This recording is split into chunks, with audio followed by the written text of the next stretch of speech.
What's going on, guys, and welcome back to another episode of Career Mode. This is episode number 23, and we start this episode off with Ryan Bennett asking for more playtime, and then we get this email from the Belgian FA that say it's now or never, take our job or take no job. So unfortunately we are not going to be managing a team like England or France or Spain or Italy or something more appealing, but Belgium is the job we will be taking for the World Cup. So yeah, I don't know why I was just messing around with this, but yeah, it is going to be Belgium. We take the Belgian job, and it's going to be good. It's going to be good. I mean, it should be good fun. Belgium have a really decent young side, and you know, a lot of youth talent in their squad, such as Courtois and Benteke and Lukaku and so on and so forth, and some very strong players. So yeah, I mean, I'm looking forward to it. I'm sounding a little bit pessimistic, mainly because I was really hoping for a job like Spain or Italy or France, or, like I say, something more appealing like England. But, you know, I mean, I really hope Belgium should be good. It should be good fun. I don't know why I'm sounding pessimistic. This is realistically the best job we could have asked for. So, got to take the positives, and that is that we get the best job we could have realistically got. And anyway, this is how I got the side set up. It's a 3-5-2 formation. However, just pretend that Alderweireld, I can't pronounce that guy's name, the right centre-back, just pretend that he's not in the side, he's on the bench, and Company is that other centre-back, because Company is unfortunately injured at the moment, so I can't put him in the side, even though we're not playing games. So there you go, that's how we've got the squad set up, and that's it. We've taken the Belgian job, and hopefully you guys are going to enjoy it. It should be fun.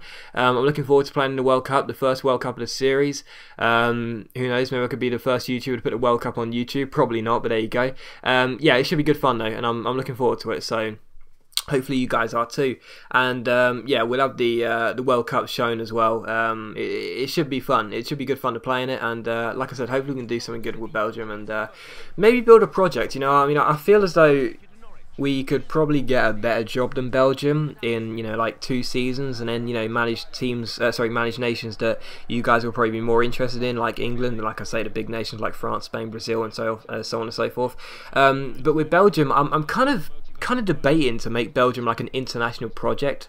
You know, kind of like build Belgium, because Belgium are a great side. They're a 5-star nation, for Christ's sake, but you know, they haven't exactly been, you know, amazing in real life. And you know, imagine, you know, taking Belgium to be the most dominant team in the world. You know, so that's something I'm considering. So I don't know. We're going to take Belgium, and it should be good fun to show them in the World Cup, and hopefully we can, you know, hopefully we can win the World Cup in the first season. That would be amazing. Probably not, but who knows? But anyway, we had to stop talking about international football because it was time for the Barclays Premier League game between Norwich and Liverpool. And of course, we won the reverse fixture. We won at Anfield. Michael Turner with the only goal of the game, but unfortunately Turner was injured, so we couldn't rely on him from set pieces. But anyway, Liverpool coming here, I was feeling quite confident. Of course, that win against Fulham was very gratefully received. But Liverpool are a great side, of course. They've got some amazing players. One of those is Suarez, but even so, defending, just calamitous defending, but we still managed to get the ball off the line, so still 0-0 here. Butler made a good save as well, it should have been mentioned, but yeah, still 0-0, and in the 45th minute, we give the ball here to Yaya Sanogo. Sanogo picks it up, gives it to Almanda. Great ball through to Anthony Pilkington, gets the wrong side of Glenn Johnson, goes one-on-one with Simon Mignolet, and gets taken down by the Belgian goalkeeper. Mate, you got to do better than that if you're going to get in my side for the World Cup. So Mignolet brings him down. I think it was Pilkington that won a penalty, so good chance here from the spot to make it Norwich 1, Liverpool 0 on the stroke of half time.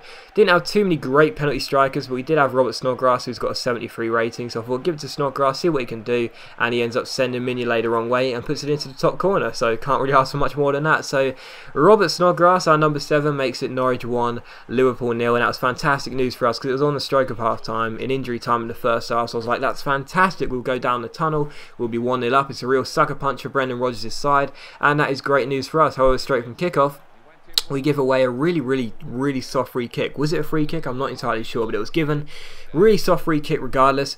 Gerrard stands over it. Gerrard crosses the ball into the far post towards Christian Rodriguez. It's headed away. Sonogo ends up giving the ball away. Gerrard with a great challenge. Comes to Lucas Leiva. Leiva finds Coutinho. Coutinho rolls it through to Victor Moses, and a man on loan from Chelsea smashes the ball into the bottom corner. So Victor Moses with the goal. And just so I was sitting there thinking that's a sucker punch for Liverpool, it ends up being a sucker punch for Norwich because we all 1-0 up and we were going into half time, and then it ends 1-1. So yeah, I was really frustrated because that was a real sucker punch for Liverpool, and it turns out to be a sucker punch for us. So there you go. But Yeah, Norwich 1, Liverpool 1, both goals coming on the stroke of half time, and that is just very frustrating really. But straight from the kickoff in the second half, Coutinho picks the ball up here, the Brazilian rolls it through, and how about this from Basong? Oh my god, I've heard of casual defending, that was just awful. I mean, seriously, that was heart in mouth moment for me there. I almost had a heart attack on the touchline. That was just embarrassing from Basong, but it just went wide of Butland's post. But he sees Sanogo take aim on the half volley, but it's a good save by Mignolet, and the score is still 1-1, but from the corner, Snodgrass crossed it in towards Daniel Ayala, and his header is easily saved by Mignolet. I'm pretty sure Ayala used to play for Liverpool. I almost certainly did.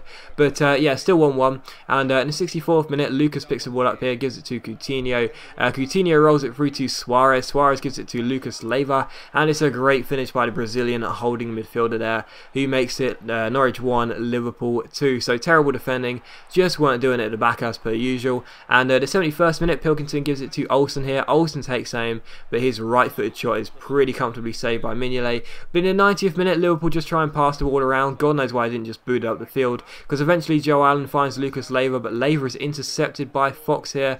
Fox gives it to Pilkington. Pilkington plays it back to Fox. Pilkington down the left-hand side. He just thought I'd try and cause confusion, and I did just that. In the last attack of the game, Anthony Pilkington rifles the ball into the 6-yard box, and Mignolet punches the ball straight into the crotch area of Daniel Agger, and it ends up going into the back of the net. So the Danish centre-half must have been furious. I mean, there's nothing he can do about it. Mignolet just pushes it onto him, and it goes straight in. I mean, I'm not even going to lie, that is exactly what I wanted to happen. I just wanted to shoot and hope Mignolet would spill it, because we had a man running into the box, and that is exactly what happened. I didn't think it would be Agger that scored the own goal, but even so, it went in, and that's all I wanted. So, Norwich 2, Liverpool 2. Our goals both came on injury time in the first and the second half, and Liverpool got goals through Victor Moses and Lucas Leiva. So, a very, very good result. You know, it looked as though we were going to lose. Fox consolidates Agger there, and yeah, God knows how Pilkington got credited with that goal, but he did, and the game finishes 2-2, so I'm pleased with that result, I really am. But anyway, coming into this game here against Manchester United at Old Trafford, I was feeling actually relatively confident taking on David Moyes' men at his new home. I was feeling relatively confident, to be honest. I mean, a good win against Fulham, and then of course a very strong 2-2 draw against Liverpool, very respectable draw. I was feeling relatively confident coming into this game. Of course, Champions League is now completely out of the question. We're 12 points away with about 4 games to go, so although mathematically we could still qualify, it's not going to happen. So coming into this game against United here, like I said, I was feeling a little bit confident, but of course we'd have to be wary of how amazing United are. And yeah, coming into this game here, just thought, you know, get ourselves off to a good start here. But in the 3rd minute, Nani comes through here. It's a good block, but the ball just spins. I mean, that is just so horrible. The spin went straight to Kagawa, and the Japanese playmaker gets his 18th goal of the season. And look at Wayne Rooney walking away here. Look at this. Just the United player celebrating, and Rooney's just not happy. He's walking away. I mean, shades of Swansea. Anyone understand that? You know, because what he did against Swansea when the United team was celebrating, he was the only one that wasn't. Anyone get that? You know? Yeah, I'm sure you do. Yeah, Rooney was miserable. He wasn't too miserable here when he scored. Makes it 2-0, 15 minutes in, and I was thinking, oh god, it's going to be a really long afternoon here in Manchester. United 2, Norwich 0, and in the 90th minute, Ashley Young picks up the ball here, rolls it out wide to Patrice Evra. Evra chips the ball forward to Michael Carrick. Carrick collects the ball here. Good touch, wonderful pass out wide to Ashley Young. Young comes down the left-hand side here, lovely step over, gets past his man, crosses the ball in. There's Wayne Rooney, hits the bar, but there is Michael Carrick. Carrick puts the ball into the back of the net. 21 minutes in, United 3, Norwich 0, and all the confidence I had was just completely lost. So it was 3-0 to United, and in the 28th minute we come through though. Leroy Fer collects the ball here. Wonderful ball out wide to Johan Elmander. First chance for us in the 29th minute. Elmander the Swede gives it to Van Volswinkel. First time shot, good save by De Gea. Spanish goalkeeper gets down to his right and pushes the ball out wide for a corner. So corner to Norwich here, first real chance. Townsend from the corner towards the head of Basong, but his header is comfortably saved by David De Gea. So still 3-0 here to United, and in, just after half time, Patrice Evra finds Marouane Fellaini, the Belgian. He plays it through to Shinji Kagawa, rolls it back to Michael Carrick here. Carrick gets past his man, rolls it through to Nani. It's a great finish by the Portuguese winger. 34 minutes played, United 4, Norwich 0. It just wasn't going to be our day. However, in the 45th minute, Nathan Redmond collects the ball here, gets past his man, manages to keep the ball on, cross the ball to the far post, and there is Leroy Fer. So Fer gets us back in the game here on the stroke of half-time. Another 45th minute goal, can anyone say scripting? 4-1 here, and Leroy Fer gets the goal. But straight from kickoff, just like in the game against Liverpool, straight from kickoff, there's more action to come, because this time we get a throw in here, and we try and make it 2 goals from 2 attacks here, because Teti rolls the ball out wide to Nathan Redmond. Redmond with the scoop turn, rolls it through again, we win a throw in here. Redmond collects the ball up, quick throw in, gives it to Teti. Teddy holds off his man, gives the ball away, it comes back inside to United. Carrot comes through, he gives it to Fellaini. It's a good interception by Shaw, and he carries on his run. Elmander to Shaw, Shaw to Teti, Teti to Shaw. What a chance for Luke Shaw to make it 4-2, but it's an absolutely incredible save by David De Gea. I thought it was a goal kick and Shaw spurned his chance, but watch this for a save by De Gea. Oh, the reflex of the Spanish goalkeeper is just incredible, and it is still 4-1, and from the resulting corner, it's headed away by, well, it's cleared away by Carrick after Morrison takes a whack on the head. So the score is 4-1 at half-time.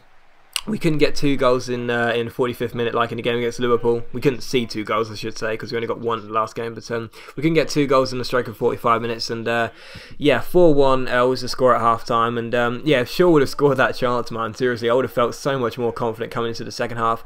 But because he didn't, I felt very pessimistic. And I was right to feel pessimistic because Kagawa played through Fellaini. But what a miss that was by the Belgian. Oh, God, got to do better than that one, mate. Terrible miss by Fellaini, but it was just a warning shot, because in the 65th minute Robin Van Persie got played forward and he dinked the ball over Jack Butland to put the ball into the back of the net. So United 5, Norwich 1. We were getting completely owned in this game, but Heasy Townsend take a strike from range here from the free kick, and Morrison's shot is easily dealt with by David De Gea. So still 5-1 here, and in the 69th minute Murphy collects the ball, gives it to Gary Hooper here, sorry, Leroy Fer. Hooper left it, Fer goes down the right hand side, cross it into Gary Hooper, Hooper with the header, and again David De Gea makes a great save. This goalkeeper was on fire. So still 5-1. And in the 73rd minute, United crossed the ball in. Raphael towards Patrice Evra, gets cleared only as far as Van Persie. We just didn't get the ball away, and eventually the Dutch striker puts it past Jack Butland to make it United 6, Norwich 1, and that is how the game ends up finishing. So United 6, Norwich 1 is the final score. And it was very frustrating, it really was, because we should have done better than that. We really should have done. The defending was terrible, and United celebrate like they've won the league. However, they're in 4th place, so there you go. But yeah, United 6, Norwich 1. Frustrating. The Champions League dream was over, but even so, we're just looking for a really high finish in our last couple of games. But even so, as always, guys, a big thank you for watching today's video. I really hope you enjoyed it. If you have, please leave a like, because that's much appreciated. It really helps my channel out. And I'll see you for the next episode of Career Mode tomorrow afternoon.